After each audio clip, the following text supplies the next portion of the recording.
educación y cultura.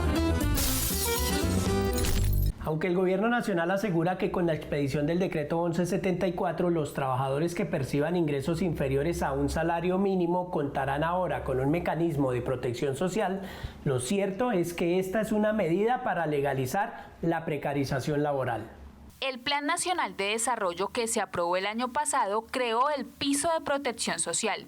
Con el decreto 1174 del 27 de agosto, el gobierno reglamentó este mecanismo que autoriza la contratación por horas y por debajo del salario mínimo, lo que exime a los empleadores de pagar la seguridad social de los trabajadores. Este decreto exonera a los empresarios de pagar los aportes a pensiones, salud y riesgos laborales.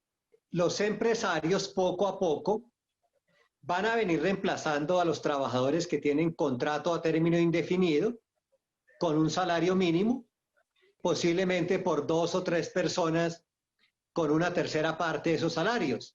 Con la contratación por horas y por debajo de un salario mínimo se elimina de tajo la posibilidad de acceder al derecho a una pensión y se reemplaza por los beneficios económicos periódicos, es decir, una cuenta individual de ahorro para la vejez. Cuando cumpla la edad, 57 o 62, el gobierno le comienza a devolver esos aportes que hizo durante la vida laboral. Y el día que no tenga nada en su cuenta de ahorros, pues hasta ese día llegará la devolución de aportes.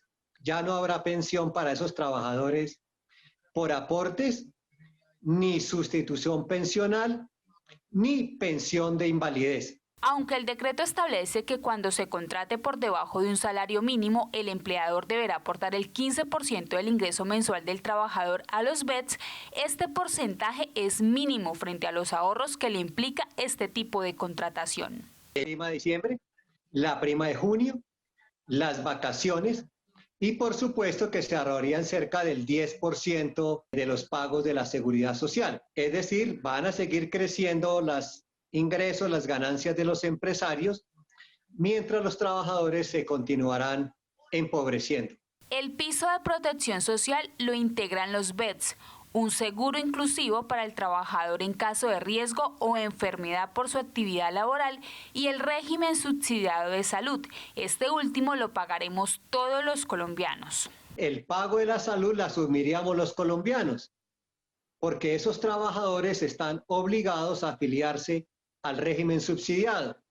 Entonces pagan los colombianos y se ahorran los empresarios estos costos. Aunque el gobierno argumenta que con este mecanismo se garantiza la seguridad social a las personas que por su trabajo parcial no alcanzan a ganar un salario mínimo, queda claro que vía decreto el gobierno impone una reforma laboral y pensional en contra de la clase trabajadora del país.